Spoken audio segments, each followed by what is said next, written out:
take a turn.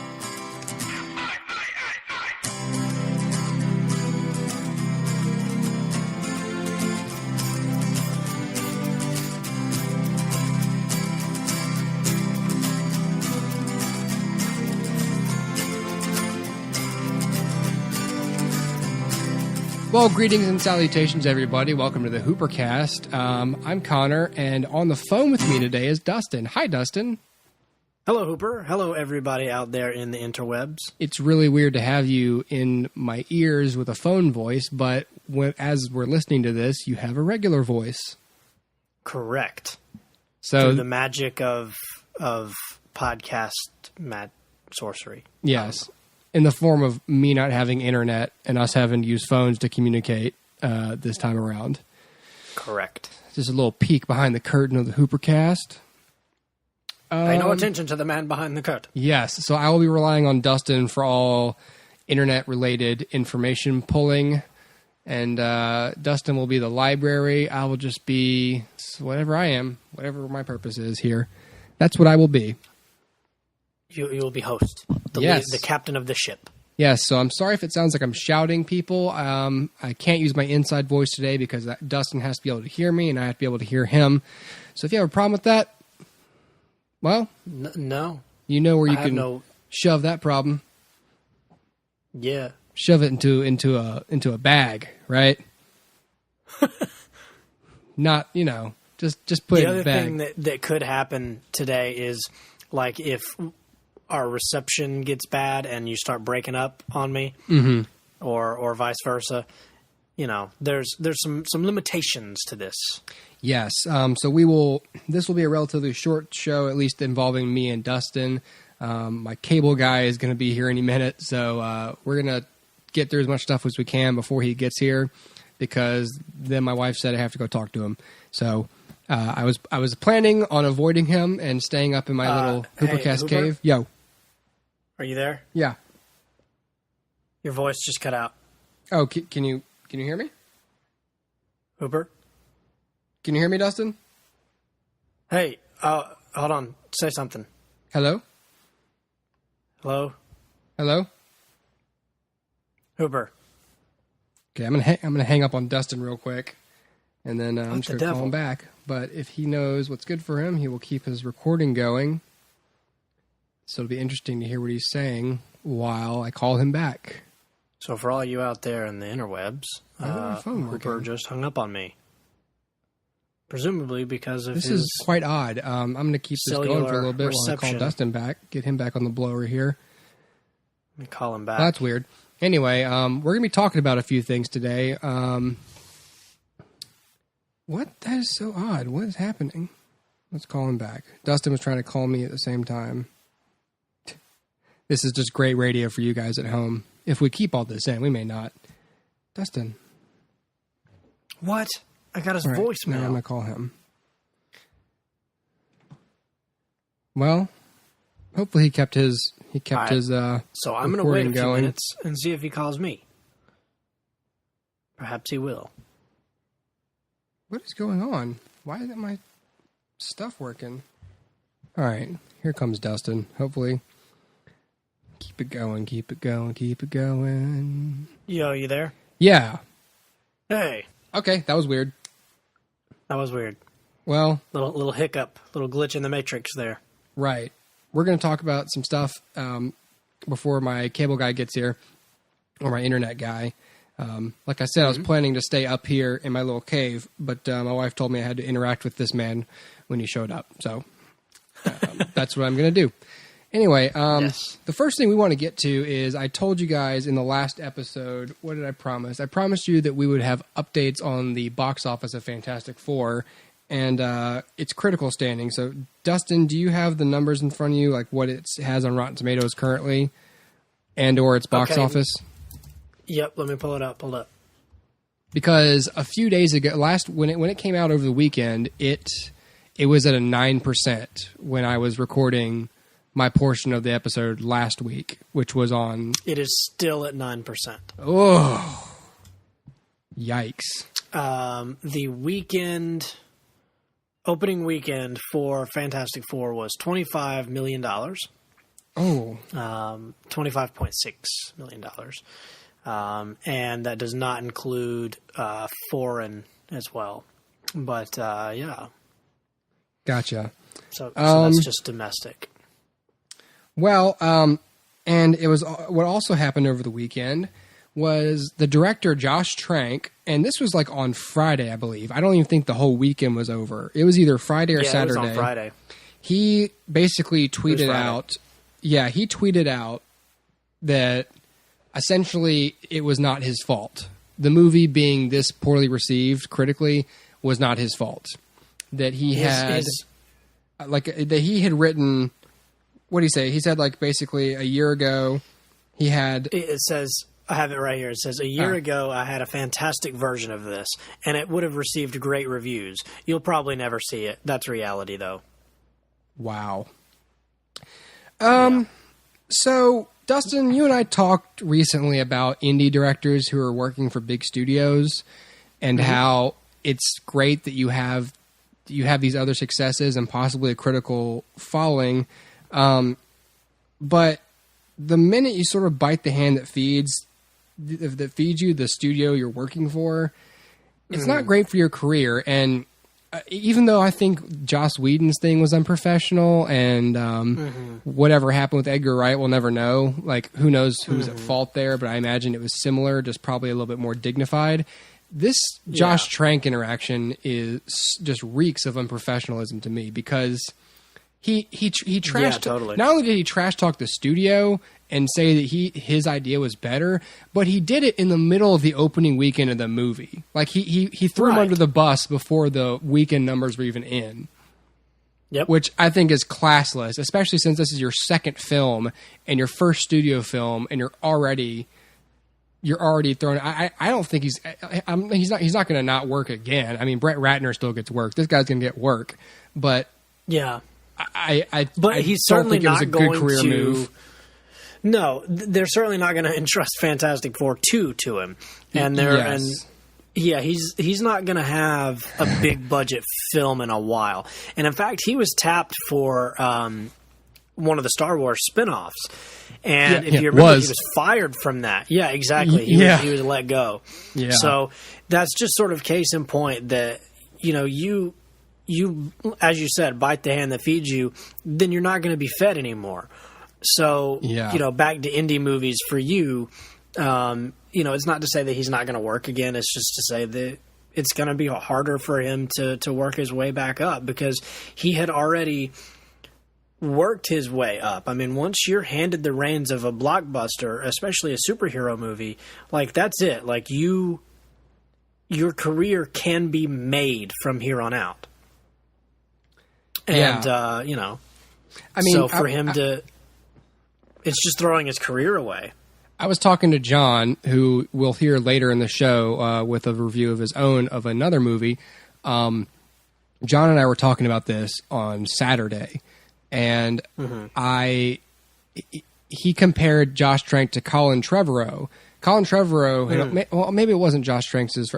Colin Trevorrow had directed one movie, and it was Safety Not Guaranteed, and then he got handed the reins to Jurassic World, and because he was professional and did his job and worked with the studio, it's the third highest grossing film of all time.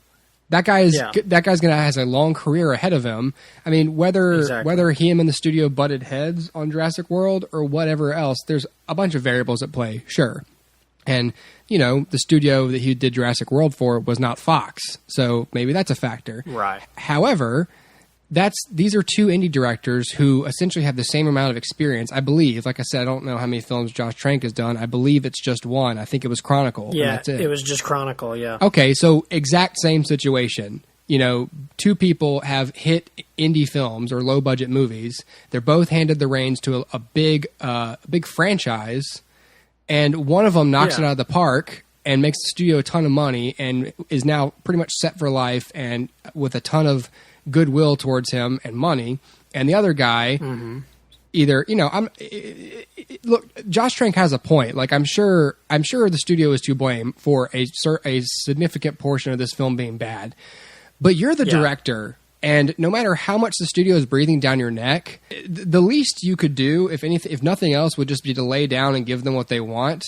And I'm sure this film would turn out okay. Like, it's not like studio notes are all terrible. So whatever he did or didn't do, you're the director. You shoulder at least half of the responsibility of this film, if not more. I mean, you're the one driving the ship. And if the studio, if this was all the studio's bad ideas, well, then you should have fought for some things. I think it's stupid and immature to basically say, hey, it wasn't my fault. As if people are going to say, hey, it wasn't his fault. Let's hire him for this next movie. They're going to say, there's a guy who is not going to play ball when it comes. He's not going to stand behind his work, basically. Right, exactly.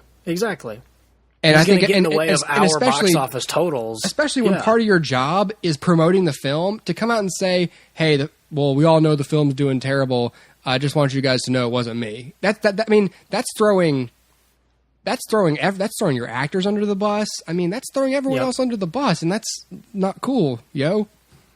Well, see, but here's the thing. Josh Trank seems to, I mean, obviously I've never met the guy. I don't know anything about him. I've never even seen an interview with him, but he just comes across as a jerk. And all of these, like, if you listen to some of the allegations of the way he behaved on set for this movie, it's clear that it's not like he was super awesome and then Fox came in and was like, all right, we're going to change the third act, which if you read a lot of reviews, they're all saying that third act is awful. And it's not like the third act falls apart, but the rest of the movie is great and he was professional and he did his job as best he could and that third act just didn't work. You know, you could think of like Spider-Man 3, where there's obviously a lot of interference, but Sam Raimi does the best he can, and he stays positive and gets performances from his actors, and you know, Tobey Maguire isn't going to go off and be like, oh yeah, Sam was unbearable during that last film, because Sam did his job. Well, it's not like that's what happened here, because if you read these allegations, there are allegations that not only did he show up to work drunk and or high, he was Josh tanked at work. Yes.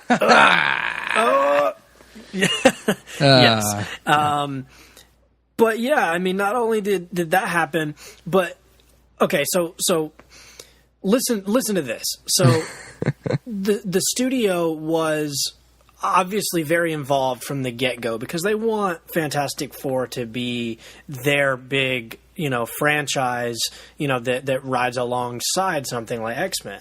Yeah. You know, it's like we've done it before, so let's do it again kind of a deal. Well, so the studio was very involved in terms of casting. So there are a lot of allegations about who Josh Trank wanted to play characters versus who the studio wanted to play characters. So, for instance, Josh Trank really wanted Miles Teller as Reed Richards, but the studio did not want that. But they allowed it. So that shows me, that, okay, Fox has the final say, but they're allowing some creative freedom. Right. But then they did go as far as to say you have to have Kate Mara in this film, even though Josh Trank did not want her as Sue Storm. That must feel great if you're her. I know, right? Going to work every day knowing your director did not want to hire you. Yeah, pretty much. And this is what this article that I'm reading says, that Trank responded to that loss, you know, that clash with the studio there, by being cruel and cold to Kate Mara, depending on who you talk to. So, yeah, I heard stuff like that too. That, I mean, okay, so you're high, you're drunk, you're mean to your actors and actresses, you're, you know, belligerent and confrontational with the studio, and then when the movie comes out, you start bad-mouthing the movie, which throws every single person that worked on it under the bus, including the people like Miles Teller, who you wanted and tried his best to give you something that was worthy of your, you know, choosing him. Right. And then you throw him under the bus like that by allowing basically the studio not to make any money on the project. And then what? what's Miles Teller going to do next? You know, it's not like there's going to be a Fantastic Four 2. If you really respected Miles, then you would do everything in your power to make sure, even if I'm not in charge of Fantastic Four 2, he's going to play Reed in the next one. You know, you should have that level of respect for him. And, you know, it's just all of this stuff, not to mention there's allegations of, you know, the film was shot in New Orleans, and there's these also, they're saying that the rental house that Josh Trank stayed at, he caused like thousands of dollars worth of damage to this house. I heard about that too. And it's like, look, I understand, like, it's got to be a big thing to come from a world where you're like saving every penny on your set, and you're just like, let's reuse, you know, this piece of wardrobe, let's reuse this thing, you know, let's do as much today as we can because tomorrow, you know, we just have to, you know, pinch our pennies, right? So, and then to all of a sudden be thrust into this thing where you've got millions of dollars and you're living in this house that Fox is paying for, and all of this stuff, it's got to be like I don't want to say tempting to, you know, destroy a house, but I'm just saying, like, there's got to be like this burden off of you, right? This freedom to do what you want to do. But at the same time, you have to keep in mind that all of this depends on you. Like, if you want your actors to have good chemistry and you want them to enjoy coming to set, then you have to enjoy coming to set. You have to create the environment for them. Like, actors need to feel comfortable on set, even if they're doing some scene that's not like a comfortable scene. Like, they need to feel comfortable with you, and they need to trust you. And so if you're going to spend all your time on set making Kate Mara feel unwelcome because you didn't want to cast her, he sounds like a baby to me. That's childish. And that's not somebody who should be leading anybody. That's not leadership. And no, I mean, not.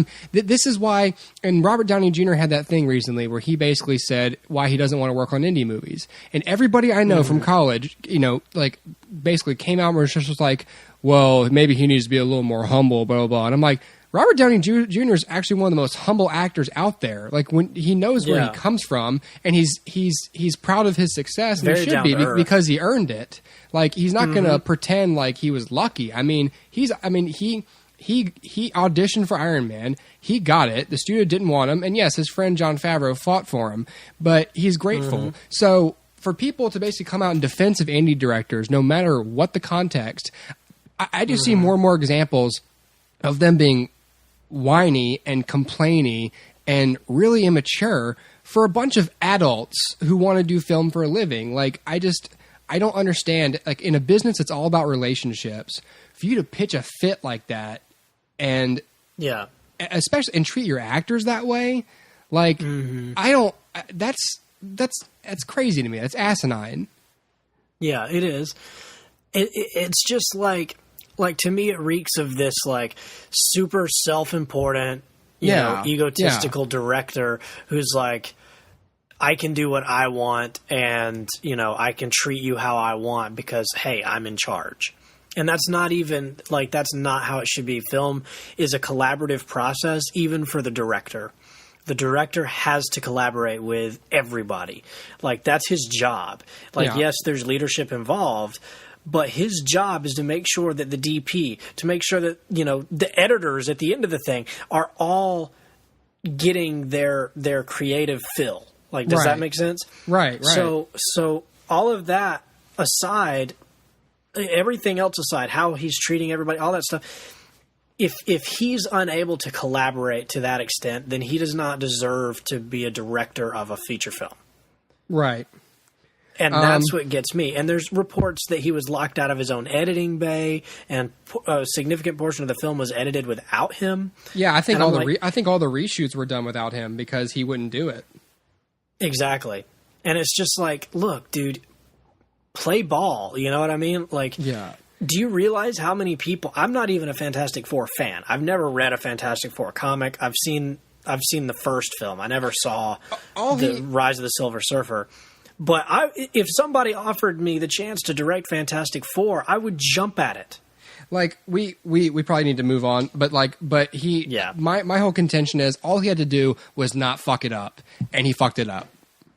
Exactly. So my thing is, regardless of the final product, all he had to do was stand behind it and be professional, and we wouldn't even be having this conversation. Right, exactly. We would just say, like, yep, that was a misfire. Right. But you know, oh well. I mean, he did his job. He did what he was supposed to do. Right. It's ridiculous. I mean, nobody intelligent really blames Sam Raimi for Spider-Man 3. Right. Because he did his job. Yeah, everybody... The assumption would have been that the studio interfered. But instead, when he came out and basically said the studio interfered, somehow it turned on him. It's like look, dude, you would have come out looking better if you just let us assume that it wasn't your fault. But you coming out and saying it wasn't your fault makes us pretty much go, well, that sounds like it's your fault. Right. And just look at the MCU too. Like, just last point, right? The MCU is one of those situations where you come in and you're a director. Well, you've got your vision, but you have to fit within the framework of the MCU. And there are certain things that Kevin Feige is going to call you and say, all right, this and this and this needs to be in your film, and this and this and this needs to be taken out, because of what we're working on. You know, if you look at something like Iron Man 2, it's clear there was a lot of like universe building in Iron Man 2, and maybe that was a detriment of the film. But Jon Favreau never complained about it. Jon Favreau never like threw anybody under the bus and said like, yeah, they hijacked my movie. I had a great cut of this. I had a great script that I was working on, and then all of a sudden it's not my movie anymore. Yeah. And that's the way that filmmaking is supposed to go. You have to know that, you know, in these types of situations where a franchise is being built, that even at the directorial level, the buck doesn't stop with you. It keeps going. Well, and if you're going to quarrel with the studio, do it behind closed doors. But don't ever try to get the it was a low hanging fruit to try and get like the public and social media on his side, to basically go right to Twitter. That's like if your kid got in a fight with the parents and then went on Twitter and said, "My parents are grounding me. Can you believe this?" or blah blah blah. And it's just like, yo, you're dragging out some dirty laundry, and like, I know you're mad at us, but that's really uncool. You know, like that's one of the lowest things you can do is complain on social media about this. Yep. So I expected more of somebody who's over 17, you know? Right, exactly. It's very high school. Yeah. Well, I saw, John's going to talk in a minute. He saw the new Dragon Ball Z movie, The Resurrection of F. I saw the movie that was the prequel to that, the Dragon Ball Z Battle of Gods. So again, I don't have all the information in front of me, so I'm kind of doing this from memory. Everyone knows what Dragon Ball Z is. It's an anime show, came out of Japan, and it was redubbed in English and aired on Cartoon Network when we were kids, Dustin, and I was really into it. And then they sort of had a resurgence at a certain point when they edited them down and took out all the filler and condensed the episodes and cleaned up the animation and then redubbed it again. The company Funimation redubbed them again, and they re-released it as Dragon Ball Z Kai, and those are all really good. So I think maybe did they do the animation for these movies? I'm not too sure. But they definitely did the voices, the voice directing, like all of it on the audio end was done by Funimation.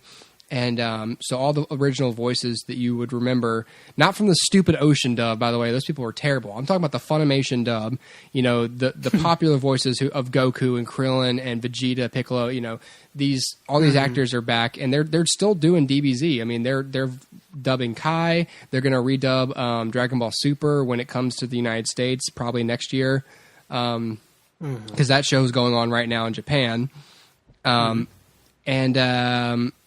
So this movie, Battle of the Gods, is essentially, I really liked it, and I was real surprised because with it not being on television and stuff, they can show a little bit more like blood or kind of, you know, curse a little more, but not like, you know, Vegeta's not dropping F-bombs, but there, you know, a few more damns and hells and bastards in there, you know. The animation's real good, and the story is basically that this is after the Majin Buu saga, but before GT. I think they're retconning GT. They're making all this take place in the 10 years between the two series. And essentially this destroyer of worlds named Beerus, which is an awesome name. Yes. It sounds like if my uncle was at a party and he was like drunk, he's like, I am Beerus. That's what that sounds like. But Beerus looks like an old skinless cat. He looks like a purple Mr. Bigglesworth wearing dressed like a pharaoh. So Beerus basically wakes up from like a 50-year sleep, and he's like, he hears that Frieza's been killed, and so he wants to find the guy who did it. And meanwhile, Goku heard about Beerus waking up because King Kai couldn't keep his mouth shut, and so they basically end up meeting anyway. And he's like, I want to battle the Super Saiyan God because I had a dream that I battled a Super Saiyan God. And Goku's like, I don't know what Super Saiyan God is, but I've got Super Saiyan 3. So him and Goku fight just for fun. And Goku, like, is no match at all. Like, can't even touch him. And so Beerus is like, well, I'm going to go down to Earth and see if and go to the other Saiyans that you know and see if any of them know. So he goes and asks Vegeta. Vegeta's like, I don't know. So basically what's happening on Earth is that they're having Bulma's, like, 38th birthday party. So Bulma's drunk, Mr. Satan is drunk, Chi-Chi's dad is drunk. Oh, Gohan gets drunk and dresses up as the Great Saiyaman. And it's real, and it's an incredibly funny movie. But the gist of it is essentially somebody ends up fighting Beerus, and there's always a lot at stake, right? Because if the person loses, he's going to destroy the Earth. So it's a real light, but most of the movie it's real light because most of it takes place at like a party, and Beerus ultimately just tries to destroy the Earth because he wants pudding, and Majin Buu takes all the pudding and licks all of it, and he can't have any pudding. It's an incredibly funny movie. Like, I was so surprised, but it's mostly funny.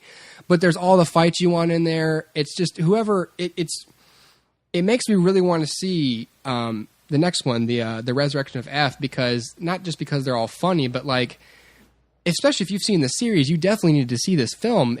The animation's real well done. The characters all shine. I mean, Akira Toriyama wrote these movies. Like, he's in charge of these movies, basically. So it feels a lot like Dragon Ball Z. Yeah, it's from the creator. It's got the Dragon Ball Z was always a funny show. It's just when we were kids, all the jokes were like a lot more they just weren't as fast or witty because they were dubbed over from Japanese, and it was from like 1993, and whereas these movies were made like 2 years ago, and just the voice actors have evolved and he's evolved. It's a lot of elements come together to make this a really funny, entertaining movie. Like, I keep stressing how funny it is because it just is. It's great. It's just so fun to watch, and that's good.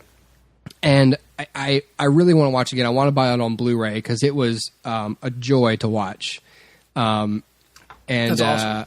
So I guess I'm going to toss it over to John now because he's got the review of the sequel to this movie, which is Dragon Ball Z Resurrection of F, where somebody uses the Dragon Balls to wish Frieza back to life, and Frieza's got a new form.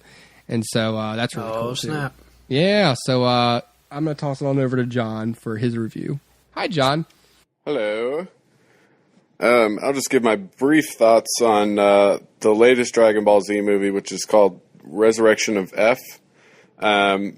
This film is a follow-up to Battle of Gods, and both were overseen by Akira Toriyama, who's the creator of the Dragon Ball universe. He wrote every issue of the manga and oversaw the production of the anime back in the day. So these two films alone had a lot of his input, and he came up with the story and even helped design new characters for it. And so that's important to know going into this film. And it helps if you saw Battle of Gods before seeing this film, because I would call it kind of a direct continuation of that film.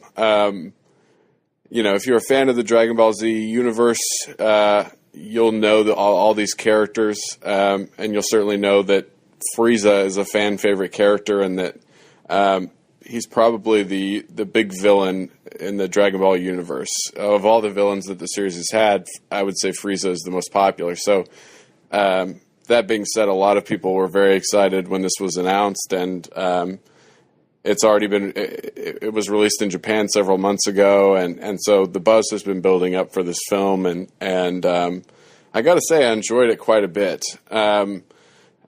As I did with Battle of Gods. And you can tell that Toriyama had a hand in crafting this story, and it really has that touch.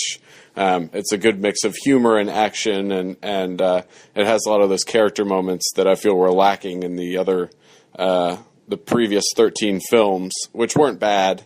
But I feel like this and Battle of Gods are really kind of a continuation of the story that was in the anime and the manga, as opposed to the other films, which just kind of felt like offshoots of that were kind of thin on plot and character, but were fun to watch. So the basic gist of this is that Frieza, who has been dead for many, many years in the Dragon Ball universe, is brought back to life by the Earth's Dragon Balls, and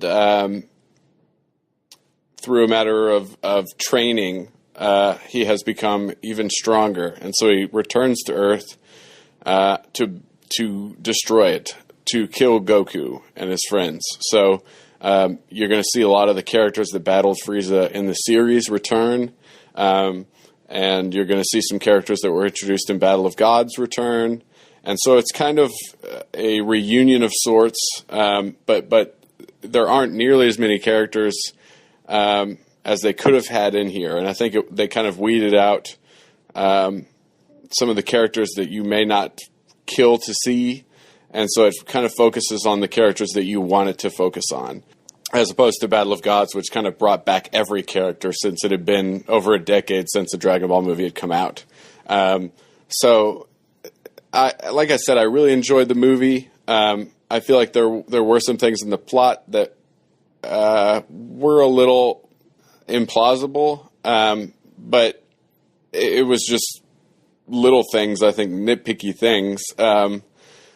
But overall, I think it delivered on two things that Dragon Ball always has to deliver on, and that's the story and characters, as well as kind of the action elements. Because I look at Dragon Ball as a very story-based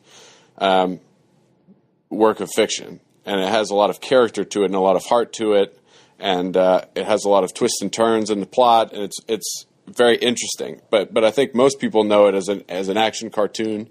And if you're a fan of that, then this movie won't disappoint. The animation is beautiful, and there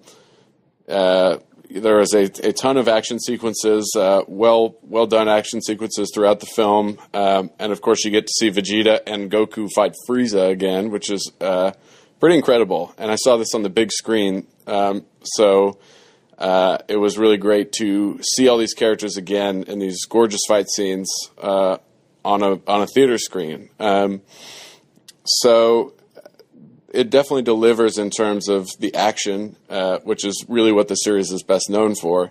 And then with that, you get kind of a return to form with some of these characters too. Frieza is a character that hasn't been around for a number of years, so seeing him come back and seeing how being dead has affected his outlook on things. We see Frieza in hell before he's resurrected, and that kind of serves as a catalyst for his feelings throughout the rest of the film. He's very, very keen on getting revenge on Goku and his friends for killing him. So it's interesting to see him come back. It's kind of the same Frieza that we're used to. Not a lot of big changes within his character, but I think that was what most people wanted to see, was that old Frieza-Goku rivalry come back. And like I said, there aren't that many characters in the movie. It gets really to the core of what you want to see. So you're going to see Goku and Vegeta, Gohan, Krillin, Piccolo, and a handful of other characters. But, for the most part, that's about it. And Bulma is in the story, and a new character is introduced, and there are 2 returning characters from Battle of Gods that play a big role in the story as well. So, it delivers on that aspect as well. Like I said, all these characters feel like their iterations, like their correct iterations. They feel like those characters because of Toriyama's involvement in the story. The character continuity is there. The character integrity is there. These feel like the same characters that you grew up with. They don't feel like they're handled by someone else. They feel and act and behave like you would expect them to. And, this isn't a particularly complex or deep piece. It's a fun story in the Dragon Ball universe that is considered canon now. But overall, this was a really fun movie. And I think as a Dragon Ball fan, I couldn't have been disappointed in it because it delivered on everything that I expected and wanted it to. So overall, I loved it. It's apparently doing really well at the box office. It was a limited release for a little over a week, and it's just been doing really well. So hopefully we'll get another one soon. And yeah, those are my thoughts. Thanks. Well, thank you for having me, Hooper. Yeah, man. Good stuff. Next week I will have internet. And Dustin, what comes out? What's in theaters this weekend? What's going to be what's opening this week? It's John said he was going to go see Straight Outta Compton. He's going to try and see it this weekend, so he can probably send us a review on that. Awesome. Because I probably will not be able to see it. So yeah, that's in theaters this weekend. So that's going to do really well because all the online buzz for that movie looks great. Like everyone's excited for that movie, and all those guys were in charge of it heavily, like executive producing it. So and especially Ice Cube. So I think it's going to be a really great film. No, I would agree. I think it will be good. Also, this weekend, you'll be able to see The Man from U.N.C.L.E., which is the newest film from Guy Ritchie. Oh, yeah. Stars Superman. Armie Hammer. Superman and the Lone Ranger. Yes, Superman and the almost Batman from what's his name? Greg Miller's. Yeah, from the Justice League. Not quite made Justice League movie, yeah. Yeah, Superman and one of the Winklevoss twins. Exactly. Or both of them, technically, I guess. But they merged together. Yeah, so you just get made one Winklevoss and Superman. But yeah, I don't really know what to make it about that movie, but Guy Ritchie is pretty. He has a very distinct style, and I think it'll be. He does, and I think it'll be pretty fun to watch. Record. Yeah, he's a solid filmmaker. I don't like all his movies.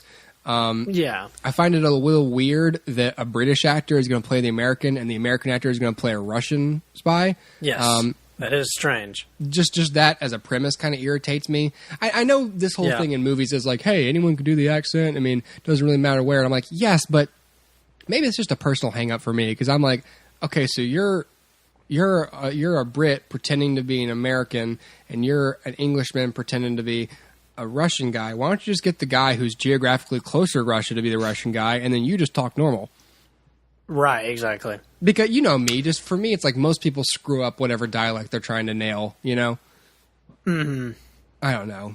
Yeah, whatever. No, it's true. Yeah, I tell you, I guess what I'm looking forward to about The Man from U.N.C.L.E. is a couple of things. I like the early 60s setting for secret agenting just because of James Bond. Right. So I like that, and I also like Guy Ritchie's style for the most part. Yeah, it's good for this film. It's a fun style. And on top of that, I would really like to hear Henry Cavill speak because I still feel like I haven't heard him speak a whole lot. Yeah. So... He's looking at you, Zack Snyder. That's your fault. Right. Well, Guy Ritchie, and here's, I guess, what I will say positive about this man is that his movies never seem self-important to me. No. they're always just kind of fun. Like, it's a good movie of his, Rock and Rolla. I really like that movie. Yeah. It's just a little crime movie, not that big of a movie, but it's got a lot of great. So Idris Elba's in that, and he's British in it too, which is great. I know, right? He gets to be himself. Tom Hardy's in there when he was still skinny, and Jared Butler's in there, and he's actually real good because he's not trying to be an American or like a, whatever. He's just talking, or a Spartan. He's just a normal dude, right? He's just from the dude. UK. Yeah. So I think everyone's great. Yeah, check out Rock and Roll, everybody. But yeah, Guy Ritchie's got a solid track record. I have no real problems with him as a director. So I really liked that first Sherlock Holmes movie too. I mean, the second one was okay. I think its story really suffered, but they're both shot very well and directed well. So, and also with The Man from U.N.C.L.E., it's not a really well known property over here. So that's kind of why I know that. That's kind of why I hope that it's going to do well, because it feels like a passion project for him. Yeah, exactly. He's got a unique voice, and it's not something that we're all like, oh, don't remake that. It's not like he's making a Ninja Turtles movie. He's making exactly. He's resurrecting a property that that he pretty much has a blank slate with. Yeah. So. Yeah. No, it's true. So I don't know that I'll get out and see that this weekend. I still haven't seen the last Mission Impossible movie, but and that definitely takes precedence. But I would like to see The Man from U.N.C.L.E. for sure. So is Mission Impossible still number 1? Let me go back to Box Office Mojo. For the weekend, yes, it was. It still beat out. It's in its second week. And it beat Fantastic Four, which was number 2. Right. Okay. There you go. Yeah. Okay, guys. Well, that's going to do it for this episode. If you want to send us an email about anything, most things, send it to HooperCast@gmail.com. You can find us on Twitter @HooperCast or on Facebook.com/HooperCast. You can subscribe to the podcast on Podbean, HooperCastPod.podbean.com, or on iTunes. Just search HooperCast. You won't get a lot of search results other than our podcast, so it should be pretty easy to find. Or you could go to the YouTube page, look for HooperCast Pod for past episodes, and also Blogger and Tumblr, HooperCastPod.tumblr.com or .blogspot.com, where you can also donate to a PayPal link if you want to give us money, or you just want to give us money. So, Anyway, Dustin, always a pleasure. Yeah, always fun. Thank you, man. Yeah, dude. All right. Well, we'll see you all later. For now, I guess we're signing off. I'm Hooper. I drive the boat, and Dustin is just dust in the wind. All we are is dust in the wind. You're my boy, Blue. You're my boy. Whenever I think of Dust in the Wind, I think of Old School. We're at the funeral where Will Ferrell's singing "Dust in the Wind."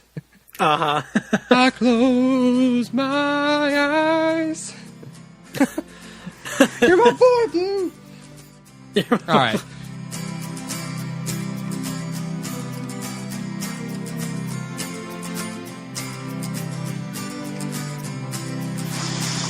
Let Hooper take a turn.